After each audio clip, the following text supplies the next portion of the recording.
was I? Chapter 13. Unfortunate Conclusions. With his mouth shut tight and his feet moving as fast as thoughts could make them, Milo ran all the way back to the car. There was great excitement when he arrived as Talk raced happily down the road to greet him. The humbug personally accepted all congratulations from the crowd. "Where is the sound?" someone hastily scribbled on the blackboard, and they all waited anxiously for the reply. Milo caught his breath, picked up the chalk, and explained simply, "It's on the tip of my tongue." Several people excitedly threw their hats into the air. Some shouted what would have been a loud hurrah, and the rest pushed the heavy cannon into place. They aimed it directly at the thickest part of the fortress wall and packed it full of gunpowder. Milo stood on tiptoe, leaned over into the cannon's mouth, and parted his lips. The small sound dropped silently to the bottom, and everything was ready. In another moment, the fuse was lit and sputtering. "I hope no one gets hurt," thought Milo, and before he had time to think again, an immense cloud of gray and white smoke leaped from the gun, and along with it, so softly that it was hardly heard, came the sound of butt. I flew toward the wall for several seconds in a high, lazy arc, and then struck ever so lightly just to the right of the big door. For an instant there was an ominous stillness, quieter and more silent than ever before, as if even the air was holding its breath. And then, almost immediately, there was a blasting, roaring, thundering smash, followed by a crushing, shattering, bursting crash, as every stone in the fortress came toppling to the ground, and the vaults burst open, spilling the sounds of history into the wind. Every sound that had ever been uttered or made, from way back to when there were none, to way up when there were too many, came hurtling out of the debris in a way that sounded as though everyone in the world was laughing, whistling, shouting, crying, singing, whispering, humming, screaming, coughing, and sneezing all at the same time. There were bits of old speeches floating about, as well as recited lessons, gunshots from old wars, babies' cries, auto horns, waterfalls, electric fans, galloping horses, and a great deal of everything else. For a while there was a total and deafening confusion, and then almost as quickly as they'd come, all the new sounds disappeared over the hill in search of their new freedom, and things were normal again. The people quickly went about their busy, talkative business, and as the smoke and dust cleared, only Milo, Talk, and the humbug noticed the soundkeeper sitting disconsolately on a pile of rubble. "I'm terribly sorry," said Milo sympathetically as the three of them went to console her, "but we had to do it," added Talk, sniffing around the ruins. "What a terrible mess," observed the humbug with his knack for saying exactly the wrong thing. The soundkeeper looked around with an expression of unrelieved sadness on her happy face. "It will take years to collect all those sounds again," she sobbed, "and even longer to put them back in proper order. But it's all my fault, for you can't improve sound by having only silence. The problem is to use each at the proper time." As she spoke, the familiar and unmistakable squinch-squanch of the dying, heavy-footed steps could be heard plodding over the hill, and when he finally appeared, he was dragging an incredibly large sack behind him. "Can anyone use these sounds?" he puffed, mopping his forehead. "They all came over the hill at once, and none of them are awful enough for me." The soundkeeper peered into the sack, and there were all the sounds which had burst from the vaults. "How nice of you to return them," she cried happily. "You and the doctor must come by for an evening of beautiful music when my fortress is repaired." The thought of it so horrified the Dine that he excused himself immediately and dashed off down the road in a great panic. "I hope I haven't offended him," she said with some concern. "He only likes unpleasant sounds," volunteered Talk. "Ah, yes," she sighed. "I keep forgetting that many people do. But I suppose they are necessary, for you never really know how pleasant one was unless you knew how unpleasant it wasn't." She paused for a moment, then continued. "If only Rhyme and Reason were here, I'm sure things would improve." "That's why we're going to rescue them," said Milo proudly. "What a long, hard journey that'll be. You'll need some nourishment," she cried, handing Milo a small brown package neatly wrapped and tied with string. "Now remember, They're not for eating, but for listening, because you'll often be hungry for sounds as well as food. Here are street noises at night, train whistles a long way off, dry leaves burning, busy department stores crunching toast, creaking bed springs, and, of course, all kinds of laughter. There are a little of each, and in far off lonely places, I think you'll be glad to have them. I'm sure we will, replied Milo gratefully. Just take this road to the sea and turn left, she told them. You'll soon be in Digitopolis. And almost before she had finished, they had said goodbye and left the valley behind them. The shore line was peaceful and flat, and the calm sea bumped it playfully along the sandy beach. In the distance, a beautiful island covered with palm trees and flowers beckoned invitingly from the sparkling water. Nothing can possibly go wrong now, cried the humbug happily. As soon as he'd said it, he leaped from the car as if struck by a pin and sailed all the way to the little island. And we'll have plenty of time, answered Talk, who hadn't noticed that the bug was missing, and he, too, suddenly leaped into the air and disappeared. It certainly couldn't be a nicer day, agreed Milo, who was too busy looking at the road to see that the others had gone. And in a split second, he was gone also.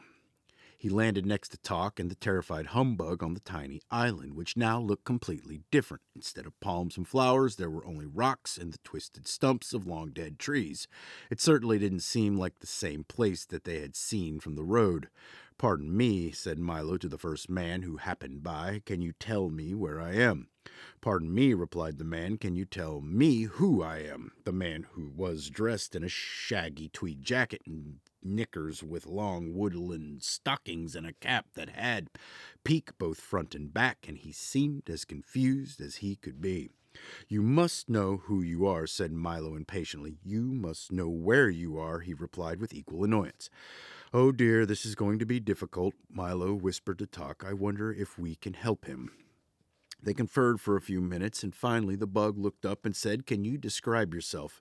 Yes, indeed, the man replied happily. I'm as tall as can be, and he grew straight up until all that could be seen of him were his shoes and stockings. And I'm as short as can be, and he shrank down to the size of a pebble.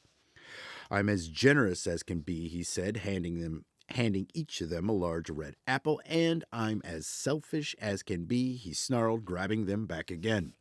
I'm as strong as can be, he roared, lifting an enormous boulder over his head, and I'm as weak as can be, he grasped, staggering under the weight of his hat. I'm as smart as can be, he remarked in 12 different languages, and I'm as stupid as can be, he admitted, putting both feet in one shoe. I'm as grateful as can be, he hummed, balancing on one toe, and I'm as clumsy as can be, he cried, sticking his thumb in his eye. I'm as fast as can be, he announced, running around the island twice in no time at all, and I'm as slow as can be, he complained, waving goodbye to a snail. Is that any help to you? Once again, they conferred in busy whispers until all three agreed. It's really very simple, said the humbug, twirling his cane. If everything you say is true, added Talk, then, without a doubt, Milo concluded brightly, you must be Canby. Of course, yes, of course, the man shouted. Why didn't I think of that? I'm as happy as can be. Then he quickly sat down, put his head in his hands and sighed, but I'm also as sad as can be. Now, will you tell me where we are? Asked Talk as he looked around the desolate island. To be sure, said Canby, you're on the island of conclusions. Make yourself at home.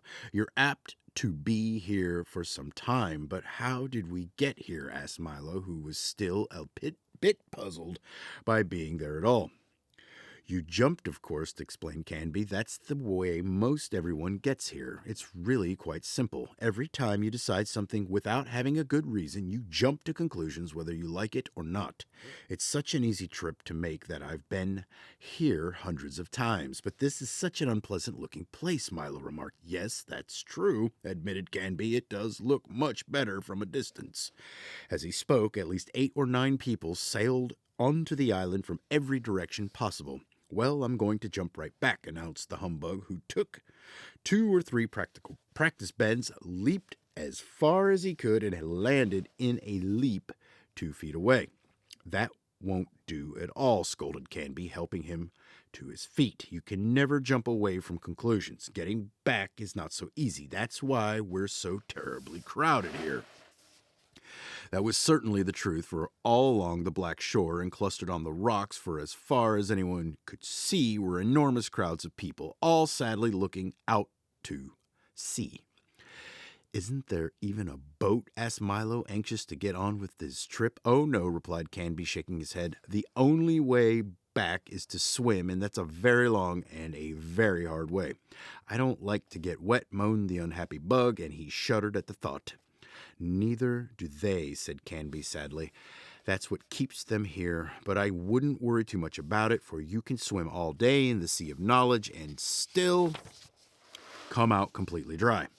Most people do, but you must excuse me now. I have to greet the new arrivals. As you know, I'm as friendly as can be."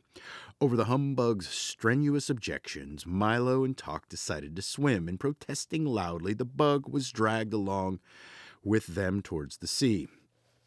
Canby hurried off to answer more questions, and the last thing he was heard to say was, "Pardon me, can you tell me who I am?"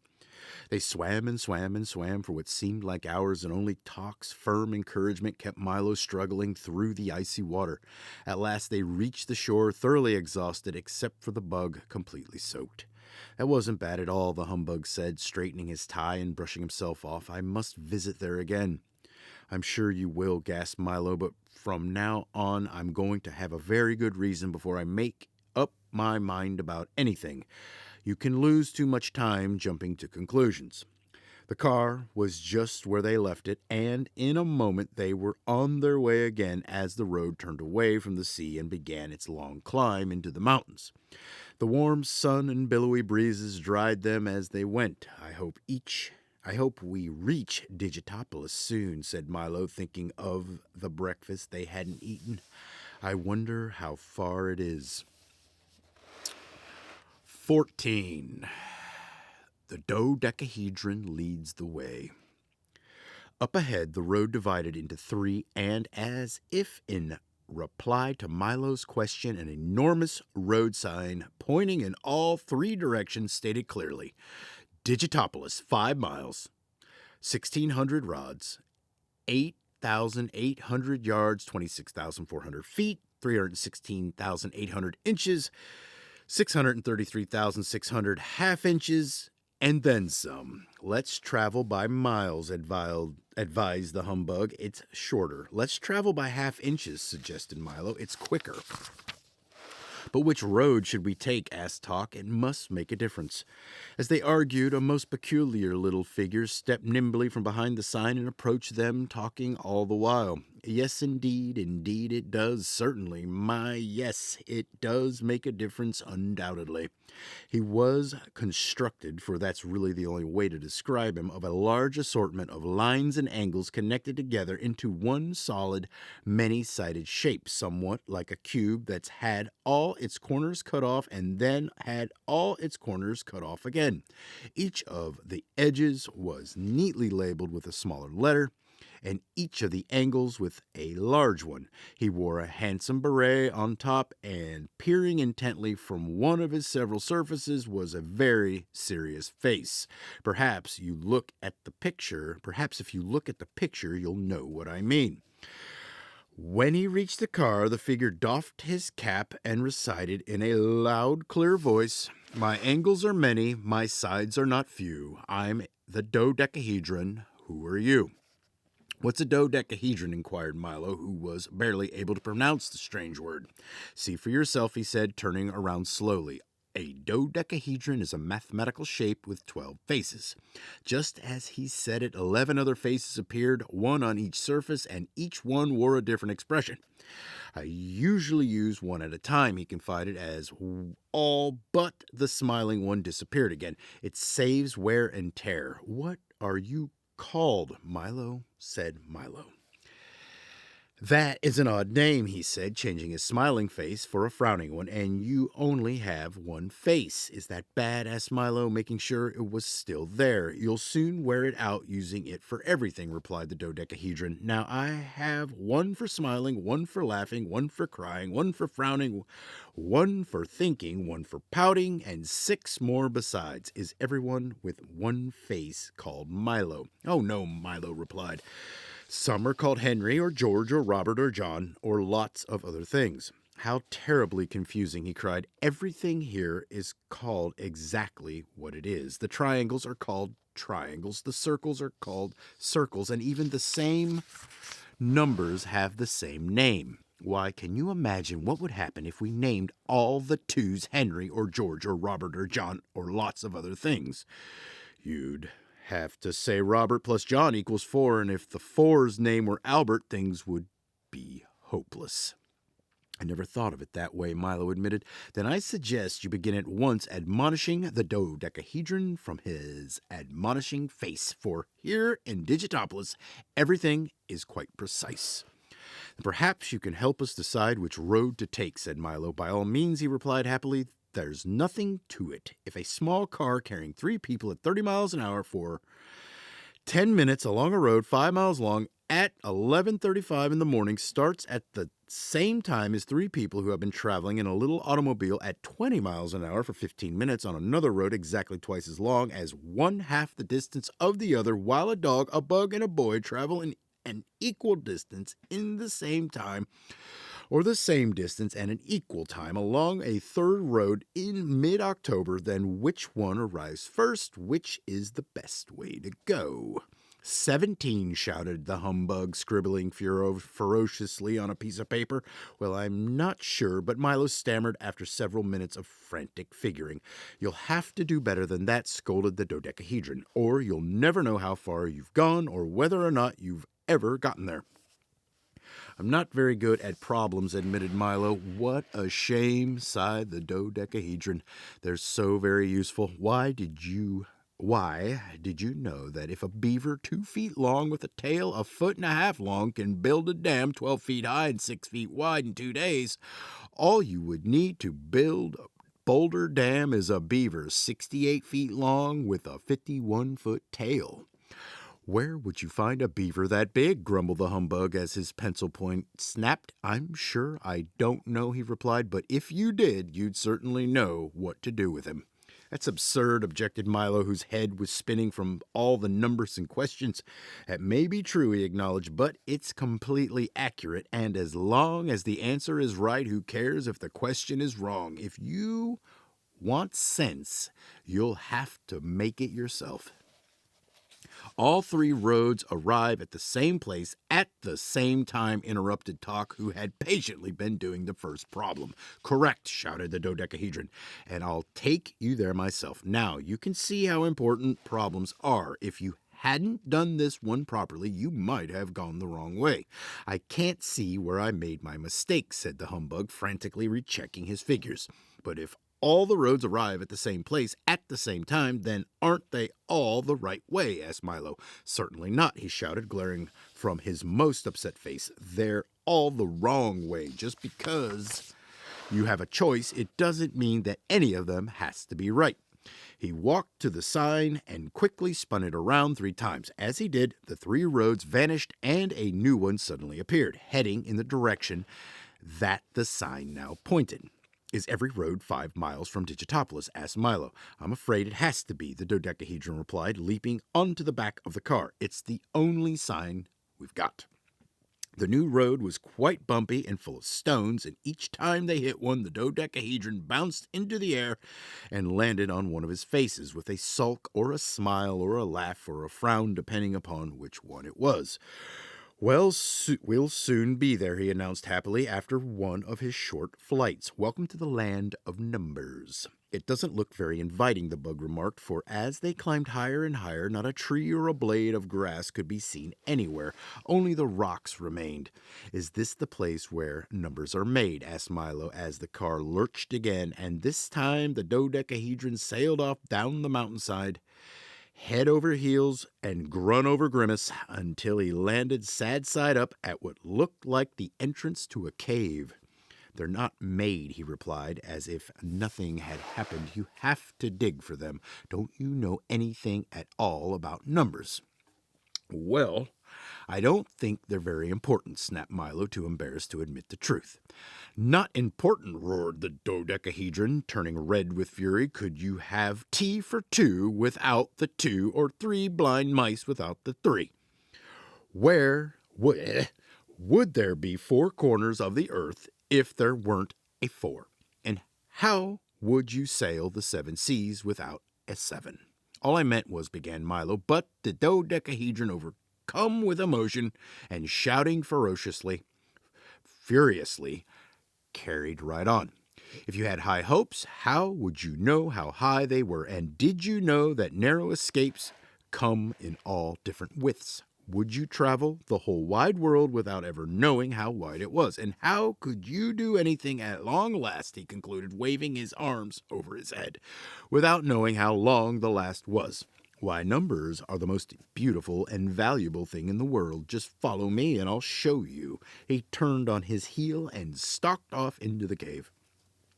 Come along," he shouted from the dark hole. "I can't wait for you all day." And in a moment they followed him into the mountain. It took several minutes for their eyes to become accustomed to the dim light, and during that time, strange scratching, scraping, tapping, scuffling noises could be heard all around them. "Put these on," instructed the dodecahedron, handing each of them a helmet with a flashlight attached to the top. "Where are we going?" whispered Milo, for it seemed like the kind of place in which you whispered. "We're here," he replied with a sweeping gesture. This is the numbers mine." Milo squinted into the darkness and saw for the first time that they had entered a vast cavern lit only by a soft, eerie glow from the great stalactites which hung ominously from the ceiling. Passages and corridors honeycombed the walls and wound their way from floor to ceiling, up and down the sides of the caves, and everywhere he looked, Milo saw little men no bigger than himself, busy digging and chopping, shoveling and scraping, pulling and tugging carts full of stone from one place to another. "Right this way," instructed the dodecahedron, "and watch where you step." As he spoke, his voice echoed and re-echoed again, mixing its sound with the buzz of activity all around them. Talk trotted along next to Milo, and the humbug, stepping daintily, followed behind. "Whose mine is it?" asked Milo, stepping around two of the loaded wagons. "By the 4,827,659 hairs on my head, it's mine, of course," bellowed the voice from across the cavern, and striding towards them came a figure who could only have been the mathemagician. He was dressed in a long flowing robe covered entirely with complex mathematical equations and a tall pointed cap that made him look very wise. In his left hand he carried a long staff with a pencil point at one end and a large rubber eraser at the other. "It's a lovely mine," apologized the humbug, who was always intimidated by loud noises. "The biggest number mine in the kingdom," said the mathemagician proudly. "Are there any precious stones in it?" asked Milo excitedly. "Precious stones?" he roared, even louder than before. And then he leaned over towards Milo and whispered softly, "By the 8,247,312 threads in my robe, I'll say there are. Look here."